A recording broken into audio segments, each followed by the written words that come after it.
Good evening. I am Finn Bell, a poet, podcaster, and blogger from the San Francisco Bay Area, and your host here at the Poets Lighthouse. I'm happy to have you join me in our fourth episode of the show. Joining us tonight from El Paso, Texas, is spoken word poet Richie David Marrufo. He is also a musician, show host, and educator among many other talents. He is the current project director of the Barbed Open Mic series, and which is a BorderSenses project.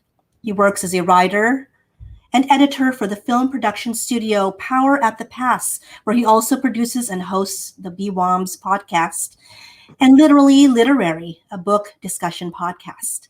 During the pandemic, he has kept performance space alive via online sessions called the Stay at Home Open Mic. From playing music on street corners and mountaintops to speaking in front of classrooms, Richie is happy to share his love for music, poetry, and improvisation with others. Poetry lovers, let's welcome to the virtual studio Richie David Marrufo. Welcome, Richie. Awesome. Thank you. Thank you for that intro. I'm gonna have to work on shortening that. But I really appreciate the invite. It's really cool to be here. Yeah, no, it was an awesome. I didn't know exactly where to end it. I wanted to condense it, but it was all such a beautiful intro. So I love that description. So Richie, tell me, aside from being such a phenomenal poet, you also host one of my favorite online open mics. As I mentioned earlier, it is the um, Barbed Wire Open Mic series, or BWOMS. The online platform has such a great run during this difficult year. What do you think is next for it? And will we perhaps find a way to integrate popular live events with the global community found on the online open mics? Yeah, that's a great question. So first of all, I really appreciate that. I never could have imagined the community that would be shaped and formed around all of these online open mic platforms and slam Hmm. platforms. Um, our world grew for so Yes. many of us, and this has always been true of open mics for as long as I've been running and hosting them since about 2008, 2012. Hmm.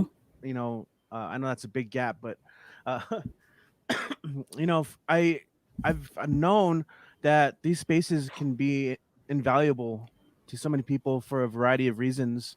Whether it just be kind of sparking their creativity and launching careers, Mm-hmm. to just saving their lives, literally saving their Oh lives. yeah. Oh People yeah.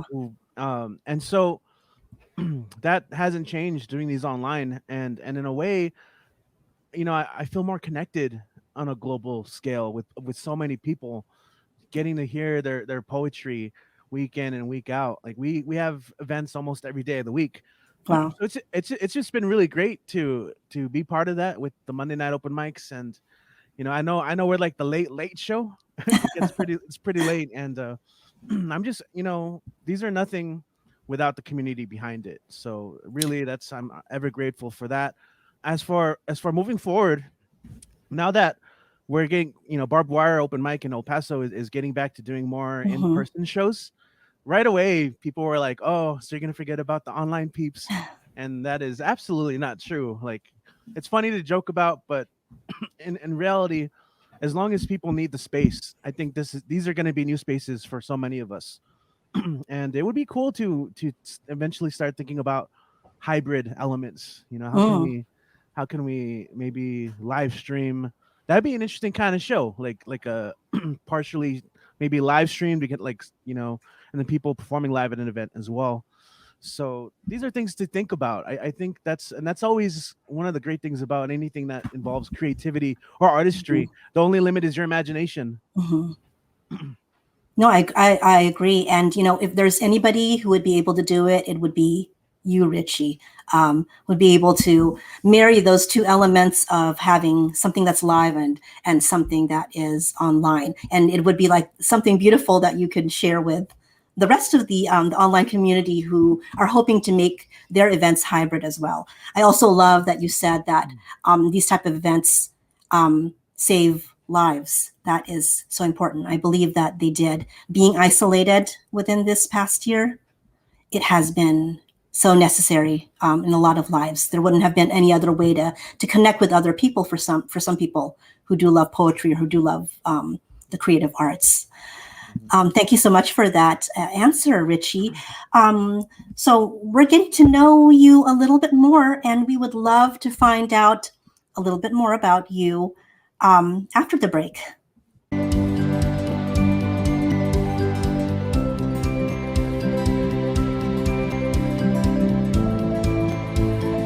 We welcome you back from the break. So, Richie, I have had the pleasure of hearing both your music and your poetry, and I find that they complement each other. Do you find that they are sister inspirations and that they feed and influence each other? That is it's a great question. Um, yeah, I mean, I feel like inspiration begets inspiration, Mm, and when it comes to the music and the poetry, as far as my personal performance poetry goes, I've always focused on the musical elements of language. mhm. So I like to celebrate prosody, the musical elements of language. So you'll hear a lot of you know uh rhythm. I try Mhm. and pay attention to the rhythm and the flow of the words, and of course alliteration and all that as well. Yes. I think it's really fun to incorporate, and to me it kind of is because the voice is an instrument. Yes. Even spoken words, it and it's part of our power is to use it like you would an instrument like a saxophone or a Mhm. trumpet. That is we are allowed to get quiet and get louder and you know get imp- like speed up our pacing, slow down our pacing for effect. Like that's part of the beauty of the art form of being able to read our works, is that stage element, that performative element. And so that's when I perform, even if there isn't music involved, I feel like it is music in that way. So in that sense, when I do want to incorporate something like drums, Mhm. percussion, maybe a melodic instrument of some sort, like a saxophone or a flute, it's all part of a composition, and that's how I want to hear it. I like that. I really like that. So you already know this because I've put it in the chats on BWOM. So much praise. You always manage to mesmerize me with the imagery that you conjure up in your poems and in your music. From your poem, Desert Ritual, there is this arresting stanza. It's Mira, el sol, la luna. Bodies of light and yearning bloom, children of the cosmos bloom and return from the ether of timelessness. I notice that the moon figures very prominently in much of your poetry. What does she embody for you? I love that it's she, and I think many of us are always mesmerized by just a magnetized. There's a magnetism of the moon in the sky, and there's a romantic element of when I'm looking up at her, at Luna, like who else is looking up together Oh, at the same time. And I draw like I'm very nocturnal. Like to me, mhm. my creative spirit, my wildness, my I feel like I'm more awakened at night, during the nighttime. I feel like I it can gives me totally get powers. that. Yeah. And so I think that's why there is always a presence of the moon and breath a lot in my poems, because it's just always a reminder of our connections. I think the ways in which we're all Mm, connected, because I do write a lot about the cosmos, and mhm. cosmos means order. Stops at a Yes. chaos, and so to me, that's just like trying to make sense of it all, and kind of being coming to terms with where we're at and who we are in our space in the universe. So it's kind of like it's a meditation. It's an acceptance is what it is. And so in Desert Rituals, and I don't know if I mentioned this, but it is an ekphrastic piece.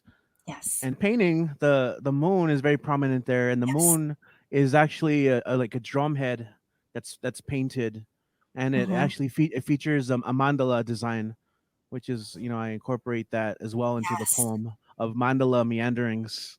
This kind of this idea of like the moon is that thing we follow, and our meanderings. What I consider meanderings as just like our souls wanderings of to search for meaning and all that. So That was also beautiful. I love that term, mandala meanderings, and just your description itself of your poem was poetry in itself. um, thank you. you're welcome. So, at this point, Richie, would you please delight us with a reading of your poem, please? Yeah, absolutely. So while I set up, I one of the things that I love to incorporate, in particular with this poem, is the use of a vocal looper. It's a pretty cool accessory to have. Um, Man, I'm gonna turn this into a whole story. So maybe I'll refrain from that. But I like using this just because I get to sample my own voice into Mm, breath and kind of create the desert landscape that is part of the poem Desert Rituals. So let me go in and pull it out, and I'll also say this though. One of my favorite things about this poem is I always perform it differently every single time. of course, of Like course. it's That's the very beauty. improvised in a way. So Desert Rituals.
Running, running, running, we're running now. Running, running, running, we're running now. Running, running, running, we're running now. Sacred desert visions. First, there was the fox, and then so much more. As Brother Bear beckons breath, blows the conch, creates the blues and blessings of creation. Ay, permiso, let us through to thrive.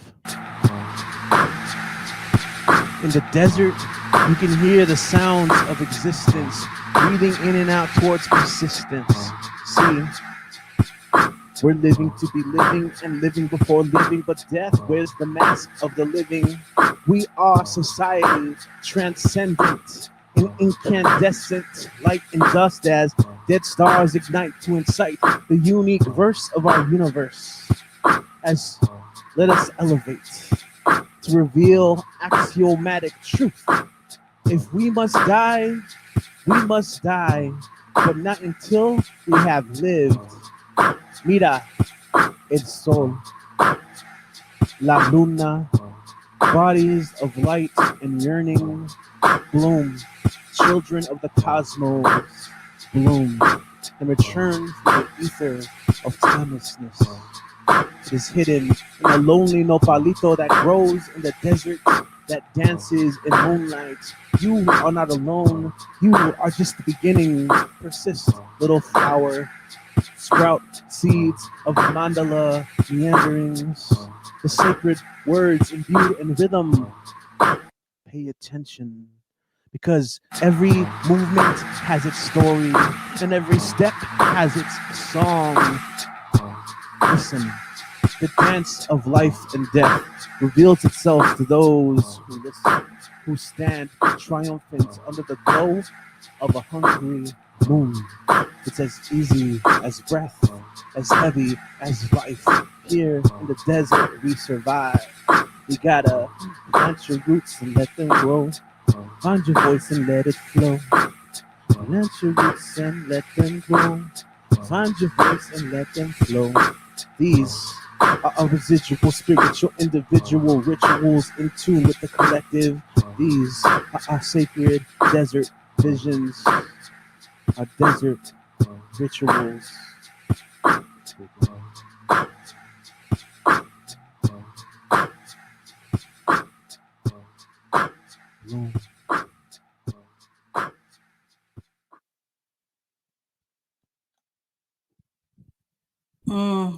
I wish we were a full studio with an audience because that deserved so much applause.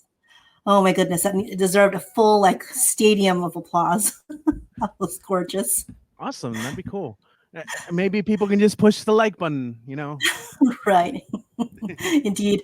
I'm hoping that that's what they will do when they watch this the stream later on. Um, Tell me a teeny bit more about that background there, the connections there in that poem. Okay, so it is based off of a painting called of the same name called Desert Rituals. Mhm, Now that name is, so earlier, I mentioned how inspire leads to inspiration leads to inspiration. mhm, It's a interesting cycle, and it's most present when people are open to being inspired. Knowing how to pay attention, and that's what one of the things that poem mentions a lot is like, what does it mean to pay attention, to listen to everything yes. around us? And so, based on that painting, it's a fox standing in the middle of a desert. It is instead of it has a skull as its head though, Hmm. and oftentimes people think of death as a negative thing, but it's also a transformation. It's a transition, Hmm. in a lot of ways, and it's a rebirth a lot of times as Yes, well.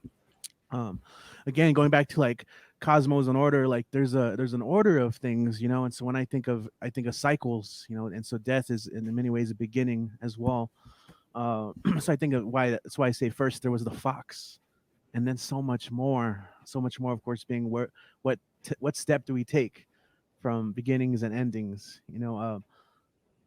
The other thing is there's a actually a secret dansa element. Dansa being like the Aztec dance. mm, hmm, And so when ceremonies begin, you ask for permission. That's why, and so I say, "Ay permiso, let us through to thrive." And also in danza azteca, all the moves have meaning behind it, significance. It's almost like its own story. Like, all right, these steps represent running water. This represents fire, which is why I say, every step has a story. Every movement, a song. I can't remember mm, exactly right now. Even though I just read it, I forgot. But it's something along those lines. So I mean, that's kind of what it is. A celebration of in this case, what I celebrate living here in the desert, but yeah, life and death, and again, what's around us. The of course the nopal, right? The cactus and its flowers, celebrating that, because they thrive in these conditions, yes, which I think is a beautiful thing. it Uh, is. what are some other elements? This. So I mentioned it was based off of a painting of desert rituals, and the Hmm. reason why if you notice, I spell it a certain way. Yes. That's based off of another. So it's like a collect. We're an artist collective. Mm-hmm. A lot of the art behind me right now is also kind of from the same people, and we get together, we create, we have art shows, and incorporate poetry and bands and dance and all that. That It's sounds really so celebration of invigorating. the arts. And so one of the Really guys is does. one of the guys is a DJ, and at the time his name was Rituals, and he spells it like Ah, that with the V instead of a, I guess. I can't remember. yeah.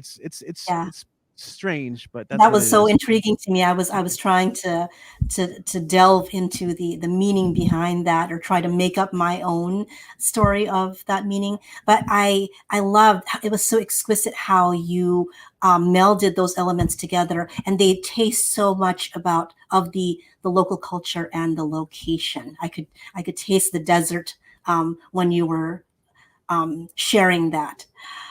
So, unfortunately, we come to a close of our episode, Richie.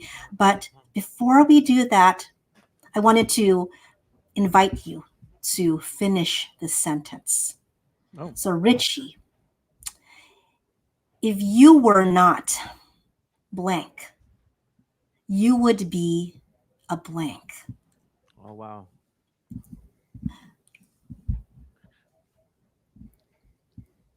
Oh, my mind's going in so many directions right now. I was like, do I really want to do that to myself? I feel like I'm on trial here. If I were not, I don't know why I immediately went to like, if I were not so stubborn, Mm. I'd be published more. I don't know. Yeah. No, yeah, no, do go further with that. I like that. Go further. Stubborn in what way? I mean, so one thing is, for as long as I've been doing this, I I've not really attempted to publish anything, any collection of works. I Part of the stubbornness is just the mystery and the confusion of why that is. I love it as a I love what I do as a live art performance, Uh, and maybe my stubbornness is just like, it's so confusing. That's part of it.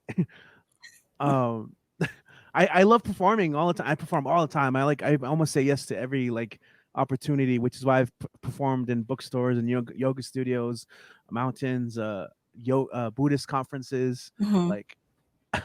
But I don't know. I've always been stubborn, and also because I do have an anxiety of like finality on the page. I Like, see. no, and that's why. So Desert Rituals, I said, it always changes when I perform it, and so if I put it down on page, is that like the definitive version now? Ah, and there you Uh, go. I think you gave yourself a little bit of that answer there. You kind of answered the question for me, but you answered the question for you as well because, like you said, performing your poetry, performing this particular one, has a different feeling to it each time.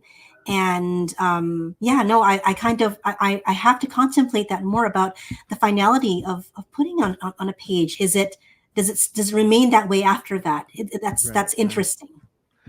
I mean, I'll say this. It is a very silly thought because obviously it isn't. I can share it and read it any way I'd like, even after it's published.